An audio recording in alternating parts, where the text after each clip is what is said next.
โอ้ยตำบักหุ่งมื้อนี้นะแซ่บแซ่บพี่น้องเอ้ยเบิ่งมีข้าวปุ้นแหน่แล้วก็มียอใส่กรอกกุ้งปลาหมึกโอ้ยตายฮะกุ้งพะยองใส่ตำบักหุ่งเนาะแล้วก็มีปิ้งไก่โอ้ยปลาทูหัวเล็กปลาทูหัวหักคันแม่นบ้านข่อยนี่ปลาทูหยังก่อเขาเอิ้นปลาทูคอหักเนาะตายปลาทูคอหักก็เฉพาะขึ้นมาอยู่โคกดอกปลาทูคอหักตำบักหุ่งเด้อพี่น้อง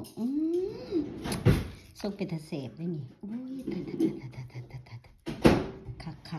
คักเป็นแต่แซ่บบ่แซ่บแท้แซ่บว่าแซ่บแท้แซ่บว่านี่ผู้ดีเด้อเป็นคนตำนี่ โอ้ยอ่ะ อันนั้น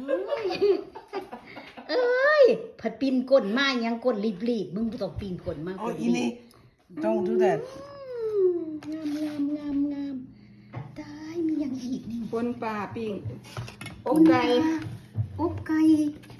ว้าวอาหารโปรดของบ้านเฮาสิ่งที่ว่าลืมบ่ได้ก็คือตำบักหุ่งเนาะแปลว่า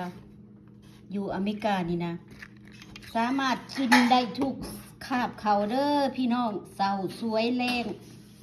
จัดให้โอเคมาเด้อมากินข้าวน้ำกันกินข้าวกันเด้อหิวแล้วบ๊ายบาย